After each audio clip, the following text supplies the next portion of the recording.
Dear students, आज के lecture में हम सिंक्रोनस मशीन को एक बार रिवाइज करेंगे। जो इम्पोर्टेंट चीजें हैं उसको हम एक बार देखेंगे। ठीक है, अब देखिए सबसे इम्पोर्टेंट हम एक तरफ से देखते हैं जो इसमें चीजें हमने पढ़ी थी।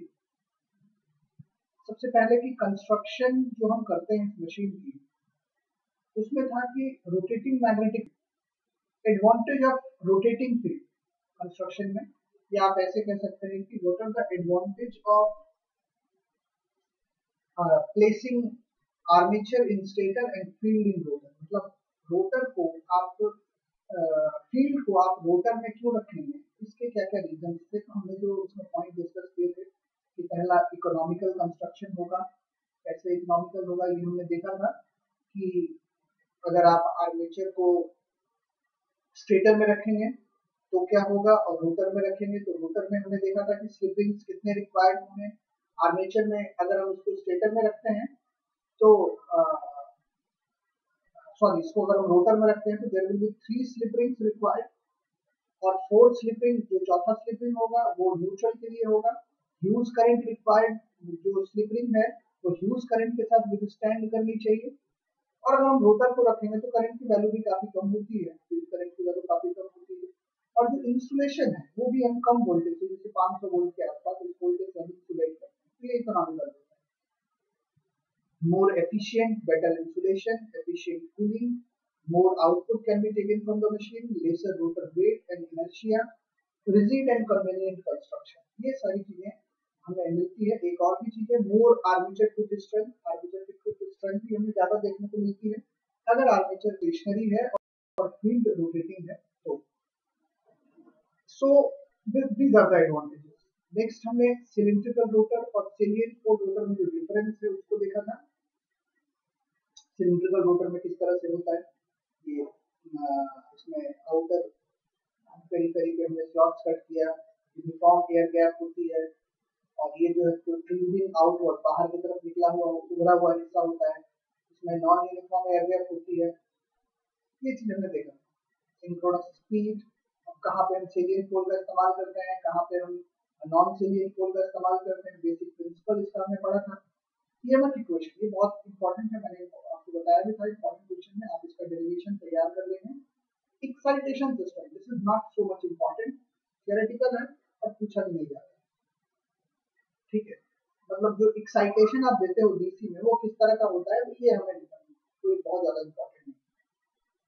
ठीक है, इक्विवेलेंट सर्किट आप देखेंगे। इक्विवेलेंट सर्किट जो हमने बनाया था, क्या क्या लॉसेस होती है, जैसे सबसे पहले हमने देखा था ईएफ, इसके बाद एक्स से आर, एक्स से एल, आर ए, और बीच में आर ए और एक्स से एल के बाद यहाँ पे हमने ई आर रखा था, रिजल्टेंट ईएमएफ या एयर गैप ईएमएफ।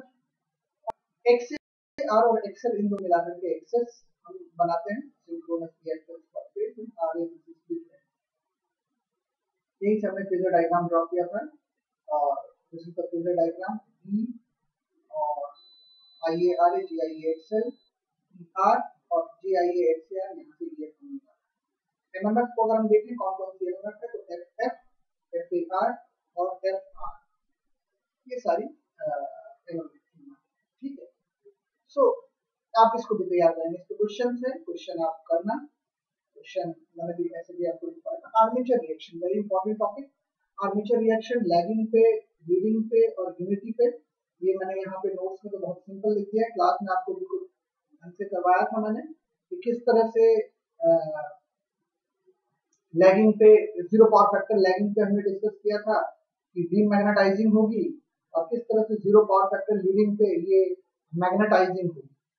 और अगर हम सपोज कर लो जीरो पावर फैक्टर लैगिंग या लीडिंग ना हो, एक पर्टिकुलर पावर फैक्टर लैगिंग हो, तो partly demagnetizing, partly cross magnetizing, इसमें partly cross magnetizing and partly magnetizing. आप इसको क्लास में जो करवाया था वहां से रिवाइज करना। वोल्टेज रेगुलेशन, कोई भी 2 मेथड 3 मेथड पूछा ही जाएगा, डेफिनेटली पूछा जाएगा, 2 मेथड जरूर पूछा जाएगा। जो हमने देखा था इसमें सिंक्रोनस इम्पीडेंस मेथड, ठीक है, और जो जिसको ईएमएफ मेथड कहते हैं, एमएमएफ मेथड, जेडपीएफसी मेथड और new ASA method. Synchronous impedance method में हमने ओसीसी एससीसी किया था, जेडएस की वैल्यू पॉइंट्स थे उसको हमने देखा था, फिर डायग्राम बनाया था। और एमएमएफ मेथड में भी हमने देखा था, एमएमएफ मेथड में जो हमें वैल्यूज मिलती है वो नॉर्मल से कम मिलती है, ईएमएफ मेथड में हमें नॉर्मल से ज्यादा मिलती है। जो एजम्पशन हमने ईएमएफ मेथड में लिया था वो सेम एजम्पशन हमने एमएमएफ मेथड में भी लिया था कि एयर गैप जो है वो यूनिफॉर्म होगी। और दूसरा था कि हमने सैचुरेशन के इफेक्ट को नेग्लेक्ट किया था। ये दो एजम्पशन हमने यहाँ पे लिया था। तो ये स्टेप्स है, ये आपको रट लेना है, ये पूछा जा सकता है और जिस तरह से किया है एक एक स्टेप आप इसको तैयार करना। थ्योरेटिकल क्वेश्चन कई बार पूछा जाता है, स्कोरिंग है, ये आपको आराम से नंबर दिलाएगा।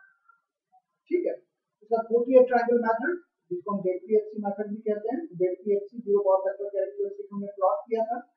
Purely inductive load, varying inductive load लगाया था हमने। आर्मेचर करंट की वैल्यू को हर एक स्टेप में हमने कांस्टेंट रखा था और always keep the armature current to its full load value. इसके बाद हर एक स्टेप में हम फील्ड करंट को चेंज करते हैं और ये जो वोल्टेज है हमारी वोल्टमीटर के रीडिंग को रिकॉर्ड करते हैं और फिर वोल्टेज को रिकॉर्ड करते हैं। तो इस तरह से हमने कोटियर ट्रायंगल प्लॉट किया था। आपको स्टेप्स मैंने लिखवाए थे प्लॉट करने के, उसको आप ध्यान रखेंगे। कोटियर ट्रायंगल, अब इसके मेथड के माध्यम से हम कैसे वोल्टेज रेगुलेशन निकालेंगे ये भी स्टेप्स था, इसको भी आप याद करेंगे। Important one, new ASA method, this is the modified version of MMF method. अगर आपने वहां एमएमएफ को ठीक से देखा है तो ये आसानी से समझ में आ जाएगा। तो this is the voltage regulation, ये बहुत इंपॉर्टेंट है। दो मेथड पूछा जाएगा, चाहे जो भी पूछे, कोई एक भी पूछा जा सकता है, तो आप तैयार कर लेंगे इसको लॉन्ग टाइप के हिसाब से लिख करके प्रैक्टिस करें। Two reaction theory, salient pole motor के लिए या जनरेटर के लिए हमने टू रिएक्शन थियरी पढ़ा था। ये पूछा जाता है कई बार एग्जाम में कि डिस्क्राइब द ब्लॉन्डेल्स थ्योरी या two reaction theory for salient pole alternator या सेलिएंट पोल मशीन्स। तो आपको मैंने बताया था कि आर्मेचर रिएक्शन है ना, उसको हम दो एक्सिस में ब्रेक करते हैं, एक डायरेक्ट एक्सिस, एक कर्वेचर एक्सिस। और उसका फेजर डायग्राम फिर हमने बनाया था और फेजर की मदद से ही हम EF की वैल्यू कैसे निकालते हैं उसको भी हमने पढ़ा था। दिस इज आल्सो इंपॉर्टेंट, आप इसको देखेंगे।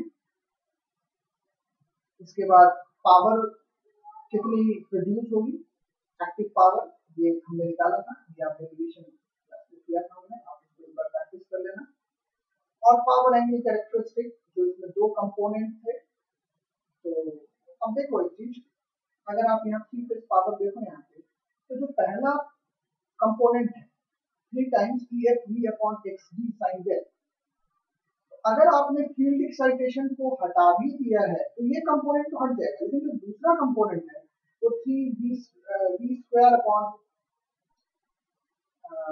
2 1 upon x³ minus 1 upon x3 sine 2 है। तो ये जो कंपोनेंट है ये EF पे डिपेंड, मतलब IF फील्ड करंट पे डिपेंड नहीं करना है। तो अगर आप फील्ड करंट वाला जो कंपोनेंट है अगर आप इसको भी हटा देंगे, मतलब फील्ड करंट को अगर आपने जीरो कर दिया तो ये कंपोनेंट तो जीरो होगा। लेकिन ये वाला जो कंपोनेंट है इसको हम कहते हैं रिलक्टेंस पावर। तो this component will exist and no load की कंडीशन में मोटर इसी कंपोनेंट के साथ, यही कंपोनेंट जो है वो रिलक्टेंस टॉर्क प्रोड्यूस करेगा और मोटर जो है वो रिलक्टेंस मोटर के तहत सिंक्रोनस स्पीड पे चलती है। This is very important. ठीक है, सो यही हमने पावर एंगल कैरेक्टरिस्टिक प्लॉट किया, देख लो, आप देख सकते हैं। पहला जो कंपोनेंट है एक्साइटेशन पावर पे वो डिपेंड कर रहा है, वो S1 this is proportional to sine है and second component proportional to sine 2 है, इसको हम रिलक्टेंस पावर यहाँ पे हम कहेंगे। ओके, सो यहीं से XD X2 की वैल्यू भी हमने निकालना सीखा था। XD X2 स्लिप टेस्ट हम करते हैं और स्लिप टेस्ट में मैंने आपको बताया था कि हम एग्जैक्ट वैल्यू नहीं निकाल करके उसका रेशियो निकालते हैं, फिर ओपन सर्किट टेस्ट करके XD की वैल्यू निकाल लेते हैं, उसको पुट करके हम फिर XD अपॉन X2 की वैल्यू कैलकुलेट करते हैं। ठीक है, आप इसको देख लेंगे जो स्टेप्स हैं। इसमें हमने देखा था कि both current and voltage are fluctuating, दोनों जो है वो फ्लक्चुएट करती है। जब वोल्टेज मैक्सिमम होगी तो करंट मिनिमम होगी। ठीक है, और जब करंट मैक्सिमम होगी तो वोल्टेज मिनिमम होगी। और यही से हम XD और X2 की वैल्यू निकालते हैं। ओके, ठीक है। So next is synchronising power and torque. ये भी हमने पढ़ा था कि सिंक्रोनाइजिंग पावर किस तरह से, जब आप मशीन के अंदर डिस्टर्बेंस क्रिएट होता है, तो वो अपने को प्रीवियस कंडीशन पे लाने की कोशिश करता है। तो वहीं से जो है वो एक पावर डेवलप होती है और एक टॉर्क आती है जिसको सिंक्रोनाइजिंग पावर और कॉरेस्पॉन्डिंग टॉर्क को सिंक्रोनाइजिंग पावर। ठीक है। Synchronisation of alternator with in bus bar, कैसे आप सिंक्रोनाइज करेंगे ऑल्टरनेटर को इलेक्ट्रिक बस बार से, ये भी बहुत इंपॉर्टेंट है, आप इसको भी देखेंगे। कई बार रिपीट किया हुआ क्वेश्चन है, डार्क प्लान मेथड के माध्यम से सिंक्रोनाइजेशन आप कर लेंगे। ठीक है। इसके बाद सिंक्रोनस मोटर में हमने देखा था अगेन क्यों कैसे ये सेल्फ स्टार्टिंग नहीं होती है, कैसे आप इसको स्टार्ट करोगे, ये मेथड हमने पढ़े थे। एक दो चीज मैंने आपको बताई थी, एक तो लो लोड टॉर्क के कंडीशन में या नो लोड कंडीशन में, और एक फुल लोड कंडीशन में या हेवी लोड के कंडीशन में आप कैसे स्टार्ट करेंगे। नो लोड में हमने with the help of any motor और start edge and squirrel cage induction motor, ये जिसको आप डैम्पर वाइंडिंग से भी स्टार्ट करते हैं। थर्ड मेथड जो हमने पढ़ा था वो सिंक्रोनस इंडक्शन मोटर या sync induction motor starting against high torque, और लास्ट वन था सुपर सिंक्रोनस मोटर। आप इन चारों मेथड को देखेंगे, और भी है लेकिन उतना हम नहीं देखेंगे, ये बहुत ज्यादा इंपॉर्टेंट नहीं है। ठीक है। नेक्स्ट इज इक्विवेलेंट सर्किट, इसकी भी आपको देखनी है, फेजर डायग्राम है, हमने किया था सेलिएंट पोल का भी एक फेजर डायग्राम है। ठीक है। इसके बाद पावर एंड टॉर्क, इस कंडीशन में भी पावर कितनी आएगी, मोटर है तो इसके केस में इनपुट पावर आएगी। ठीक है।